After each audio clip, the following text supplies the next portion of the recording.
오늘은 요한계시록 20장을 살펴보고자 합니다. 오늘 본문에서 중요하게 다루어야 될 주제가 있는데 그것은 바로 이 천년 왕국입니다. 천년 왕국에 대해서 여러분들이 많이 들어보셨을 텐데 정확하게 그 의미가 무엇인지 알지 못하는 경우가 많았을 것입니다. 오늘 이 동영상이 이 천년 왕국에 대해서 이해를 하는데 도움이 되기를 소망해 봅니다. 먼저 천년 왕국에 대한 이론이 나오게 된 것은 요한계시록 20장 4절과 6절의 표현 때문입니다. 4절에는 그들의 이마와 손에 그의 표를 받지 않은 자들이 살아서 그리스도와 더불어 천년 동안 왕노릇한다 라는 표현이 나오고 6절에 그들이 하나님과 그리스도의 제사장이 되어 천년 동안 그리스도와 더불어 왕노릇한다 라는 표현이 나오는데 이런 표현들을 통해서 이 천년 왕국에 대한 이론이 나오게 된 것입니다. 이 천년 왕국에 대한 이론은 총 4가지인데 소개해 보면 전천년설, 후천년설, 무천년설, 역사적 전천년설입니다. 이 중 오늘 저는 역사적 전천년설을 제어한 3가지 이론을 여러분들께 좀 짧게 소개하고 여러분들과 좀 나누고자 합니다. 먼저 전천년설, 후천년설을 이해하는 가장 중요한 방식은 거기에 예수님의 이름을 집어넣는 것입니다. 예를 들어 전천년설은 천년왕국이 있기 전에 예수님이 오신다라는 것이고 후천년설은 천년왕국이 있고 난 후에 예수님이 오신다는 것입니다. 다시 한번 표현해 보면 천년왕국 전 예수님이 오신다. 전천년설. 천년왕국 후에 예수님이 오신다. 후천년설입니다. 전천년설은 요한계시록 19장부터 20장까지의 내용을 문자적으로 해석하려고 합니다. 우리는 요한계시록 19장에서 예수님이 백마를 타고 이 땅에 내려오시는 장면을 봤습니다. 예수님의 군대와 사탄의 군대가 최종 전쟁을 벌이고 거기에 예수님의 이 군대가 승리하는 거죠. 그리고 오늘 본문은 그 연속선상에 있는데 1, 2절을 읽어보면 또 내가 보면 천사가 무저갱의 열쇠와 큰 쇠사슬을 그의 손에 가지고 하늘로부터 내려와서 용을 잡으니 곧 옛뱀이요 마귀요 사탄이라 잡아서 천년 동안 결박하여 라고 말씀합니다. 천사가 무저갱의 열쇠와 큰 쇠사슬을 하늘로부터 들고 내려와서 용과 마귀를 천년 동안 무저갱에 가두어 버린다고 말을 합니다. 그렇게 사탄이 천년 동안 결박해 있는 동안 예수님과 더불어 하나님의 백성들은 천년 동안 왕노릇하는 것입니다.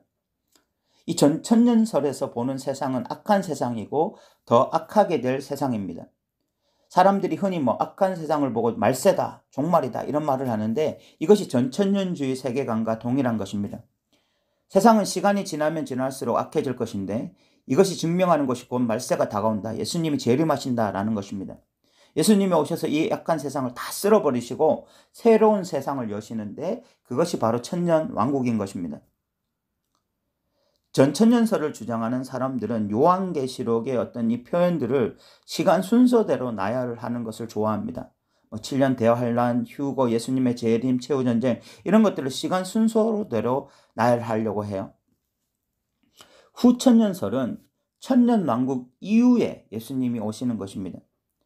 후천년설을 주장하는 사람들은 두 부류인데 하나는 천년왕국을 문자적으로 해석해서 이 시간적인 천년이 지나고 난 이후에 예수님이 오신다라고 하는 것이고 또 하나는 천년왕국을 예수님의 초림과 재림 사이로 보는 것입니다.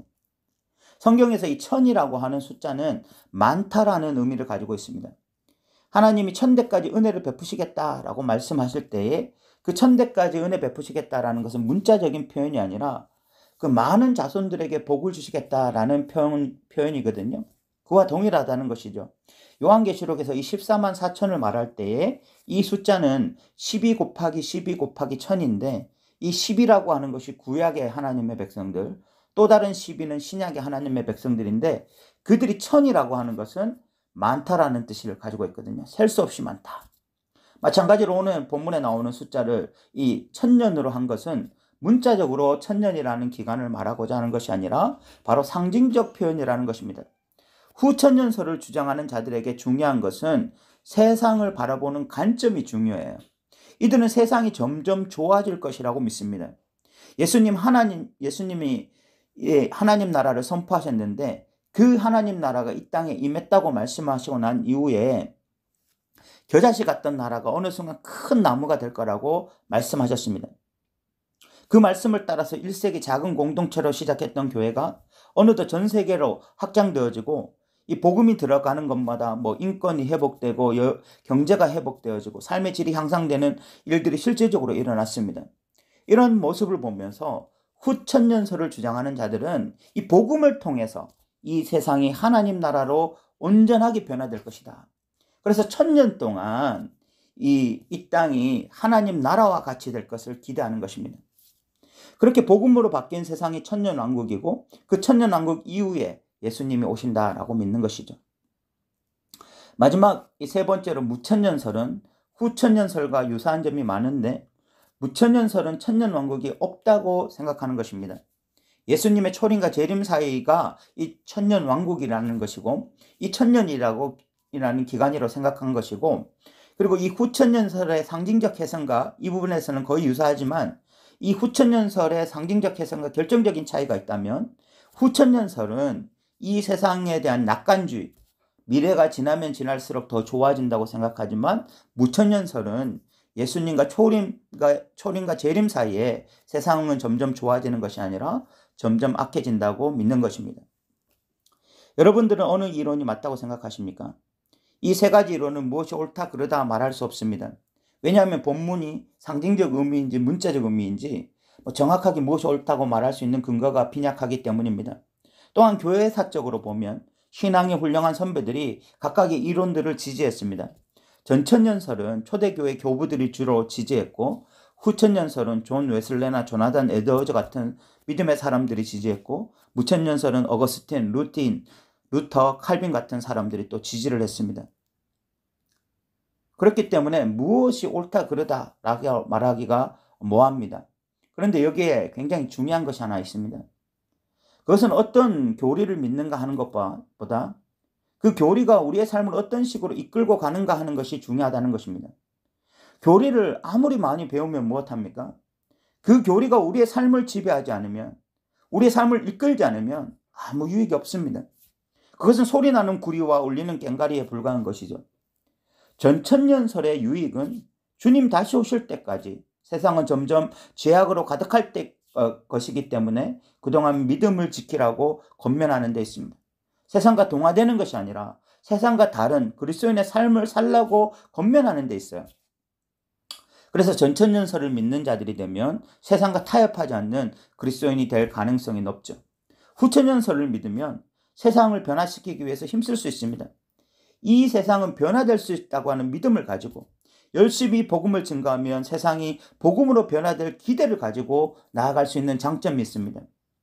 무천년설을 믿으면 주님의 초림과 재림 사이에 오늘을 어떻게 살 것인가를 고민하고 오늘 주님 앞에서 승리자의 삶, 하나님의 백성다운 삶을 추구할 수 있는 장점이 있습니다. 그러나 그 반대로 전천년설을 믿으면 세상은 어차피 점점 악해질 것이기 때문에 세상의 변화에 대한 기대감이 상실되고 개인 영성만 추구할 수 있는 문제가 있고, 후천년설을 믿으면 사회 개혁과 변화에는 힘쓰지만 오히려 개인 영성이 부족해서 사회에 동화될 수 있는 문제가 있고, 무천년설을 믿으면 삶을 중요하게 여기고 그렇게 믿음으로 살려고 할 수 있지만 긴장감 없는 신앙생활에 빠져서 나태와 게으름에 빠질 수도 있습니다. 아무튼 여러분들이 그 어떤 것을 믿고 지지한다 할지라도 그 이론이 가지고 있는 단점까지 잘 이해해서 결국은 우리가 전천년주의자로 살아가는 게 중요한 거죠. 후천년주의자로 살아가는 게 중요하고 무천년주의자로 살아가는 것이 중요합니다. 그래서 믿음의 사람답게 사는 것이 중요한 것입니다. 저는 개인적으로 무천년설을 지지하는 자로서 오늘 본문에서 사탄이 무저갱에 갇혔다라는 표현을 예수님의 십자가 사건을 통해서 사탄의 머리가 박살난 것으로 해석합니다. 그러나 요한계시록에 보면 그럼에도 불구하고 사탄은 여전히 이 세상에서 권력을 가지고 활동하고 있습니다. 사탄은 주님 다시 오실 때까지 최후의 발악을 하고 있습니다. 요한계시록 12장 17절에 용이 여자에게 분노하여 돌아가서 그 여자의 남은 자손 곧 하나님의 계명을 지키며 예수의 증거를 가진 자들과 더불어 싸우려고 바다 모래 위에 서 있다라 라고 말을 했습니다. 사탄이 노리는 것은 교회와 성도들입니다. 결박당한 사탄은 여전히 자신이 예수님의 십자가 사건으로 패배했음에도 불구하고 결박당했음에도 불구하고 교회 성도들을 미혹하고 넘어뜨리려고 힘쓰고 있습니다. 저는 그것을 천년이 참에 사탄이 옥에서 놓여라는 표현으로 해석합니다. 천년이 문자적 의미가 아니듯 사탄이 옥에서 놓인다는 것 역시 문자적으로 갇혔다가 놓인다는 의미가 아니라 여전히 성도들과 교회를 공격하고 있다는 것으로 보는 것입니다. 8절 곡과 마곡은 에스겔 38장 39장의 성취인데 우리가 지금까지 요한계시록을 통해 살펴보았지만 그 나라들은 사탄의 앞잡이 노릇을 하면서 끊임없이 하나님 나라를 대적하는 모습을 보여주었습니다. 그랬던 사탄의 나라는 인류 종말을 향해서 가면 갈수록 더 발악을 하면서 교회와 성도들을 향해서 공격하고 넘어지게 할 것임을 의미하는 표현이 곡과 마곡의 전쟁으로 보는 것이죠. 구절을 읽어보면 이것이 더 명확하게 보인다고 저는 생각합니다. 구절을 보면 그들이 지면에 널리 퍼져 성도들의 진과 사랑하는 성을 두름에 하늘에서 불이 내려와 그들을 태워버리고 라고 말씀합니다. 왜 사탄과 그의 무리가 성도들과 그의 성도들이 거하는 성을 공격하려고 에워쌌습니까? 그것이 바로 사탄은 자신들만 멸망의 자리에 있는 것이 아니라 성도들 역시 멸망의 자리에 있게 하기 위함인 것입니다. 사탄이 노리는 것은 교회와 성도들인 것이죠. 그래서 요한계시록 이 3장에서는 이기는 자에게는 이라는 표현이 나옵니다. 그리고 요한계시록에서는 주 안에서 죽는 자가 복이 있다라고 순교를 강조하기도 하고 또 큰 환난에서 나온 자들이 성도라는 표현을 쓰기도 합니다.